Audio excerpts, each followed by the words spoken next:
Por más de 60 años, Cuba ha vivido bajo un intenso sistema de sanciones por parte de Estados Unidos. Pero, a ver, no estamos hablando solo de una política, ¿eh? Es una estrategia de presión constante que toca, bueno, cada aspecto de la vida en la isla. Y claro, donde hay presión, siempre surge la resistencia.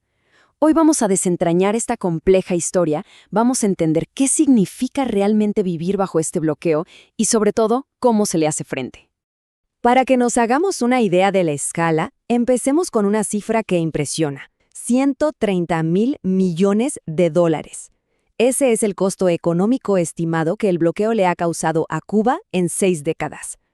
Es un número que, así de entrada, ya nos muestra la magnitud de lo que vamos a analizar. Exacto. Ahora, cuando hablamos de bloqueo, es clave entender que no es solo un embargo comercial. Pensemos en ello más como una arquitectura de presión. Y eso es justo lo que vamos a desempacar hoy. Cómo esta estructura, que puede sonar muy abstracta, se traduce en consecuencias súper reales, súper cotidianas para la gente. Muy bien, este será nuestro recorrido. Primero, vamos a entender cómo funciona este sistema de presión económica. De ahí pasamos a lo más duro, el costo humano directo. Después veremos cómo esta presión se extiende más allá de Cuba y, luego, exploraremos las dos caras de la respuesta, las estrategias internas que buscan adaptarse y la solidaridad internacional. Cerraremos con el gran dilema que todo esto plantea a nivel mundial. Empecemos por el principio, por la base de todo, la mecánica económica. ¿Cómo se construye esta arquitectura de presión a nivel financiero y comercial? ¿Cuáles son, digamos, sus engranajes? Miren este dato, es muy reciente. Solo para el periodo que va de 2024 a 2025, se calcula que las pérdidas económicas van a superar los 7.500 millones de dólares. Lo impactante aquí no es solo la cifra, sino lo que nos dice, que la presión económica, lejos de aflojar con el tiempo, en realidad se ha intensificado. Entonces, ¿cómo funciona esto en la práctica? Bueno, no se trata solo de prohibir el comercio directo. El sistema va mucho más allá. Crea barreras estructurales que lo complican todo. Obliga a usar intermediarios carísimos. Cierra el acceso a créditos, ahuyenta la inversión extranjera y aísla a los bancos. En resumen, es una presión constante que se siente en cada decisión económica que toma el país. Pero los números macroeconómicos a veces se quedan cortos.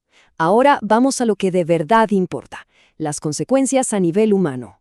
Aquí es donde el bloqueo deja de ser una cifra en un papel y se convierte en una realidad tangible, especialmente en un sector tan vital como lo es la salud. Miremos esta comparación, porque es muy, muy reveladora. En un hospital de referencia, las cirugías anuales cayeron de más de 10.000 a cerca de 2.000. Y la mortalidad infantil, un indicador donde Cuba históricamente había tenido muy buenos resultados, casi se ha duplicado. No son solo estadísticas, son vidas. Y es que esos datos se traducen en realidades muy duras. Por ejemplo, escasez de medicamentos para quimioterapia, equipos de diagnóstico de última generación que quedan parados porque no se puede importar un simple repuesto, la producción nacional de vacunas que sufre retrasos críticos, o tener que usar en una cirugía una prótesis que simplemente no es la ideal.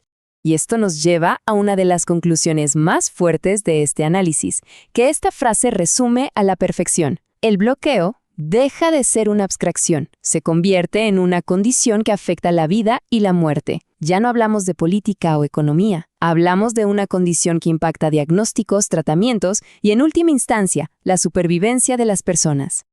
Ahora, el alcance de esta política no se detiene en las fronteras de Cuba. Vamos a ver cómo su influencia se expande a nivel internacional y crea una especie de efecto dominó que complica todavía más las cosas.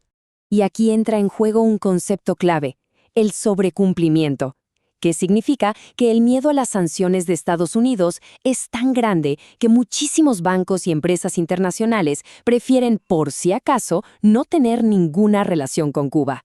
Y esto pasa incluso cuando la ley lo permitiría. El resultado es un aislamiento de facto, que va mucho más allá de lo que dice la letra de la ley. Pero esta historia no es solo sobre la presión que viene de afuera.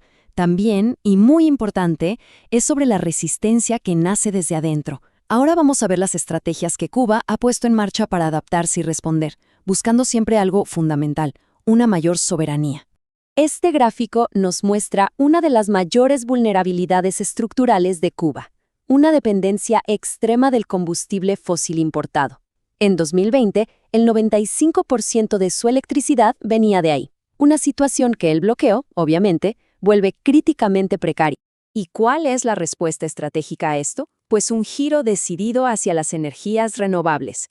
El objetivo es claro, reducir esa dependencia externa. El plan es una expansión masiva de energía solar y eólica, con apoyo de cooperación internacional. Pero claro, aquí está la gran paradoja. El mismo bloqueo que hace tan necesaria esta transición es el que dificulta conseguir la tecnología y el financiamiento para lograrla.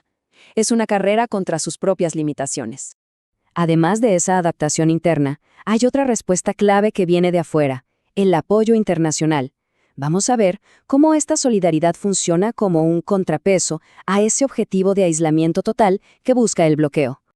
Y esta solidaridad no es algo teórico, es muy concreta. Como podemos ver, hablamos de envíos de combustible que han sido vitales para mantener servicios básicos, de toneladas de alimentos para aliviar la escasez y de ayuda humanitaria con medicinas e insumos. Cada una de estas acciones es un contrapeso real y tangible a los efectos del bloqueo. Pero ojo, y este punto es crucial. Si bien toda esta ayuda internacional es un alivio fundamental, es como poner un parche, no resuelve el problema de fondo. No arregla las grietas estructurales que el bloqueo sigue generando en la economía y la sociedad cubana.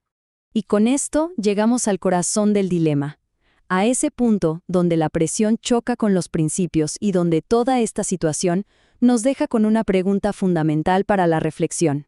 Entonces, resumiendo un poco, ¿qué hemos visto? Por un lado, un sistema de presión complejo, que lleva décadas, con un costo humano severísimo. Y por el otro, una doble respuesta, la adaptación interna, con proyectos como la transición energética, y la solidaridad externa que intenta romper ese aislamiento. Esa es la tensión central que hemos explorado, presión versus resistencia. Y cerramos con la pregunta que creo que lo engloba todo. ¿Puede sostenerse en el tiempo una política de presión cuando sus consecuencias más directas recaen sobre la población civil?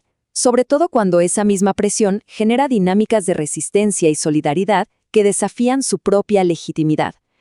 Es una pregunta que no es solo para Cuba, sino que nos interpela a todos sobre cómo funcionan las relaciones internacionales en el siglo XXI.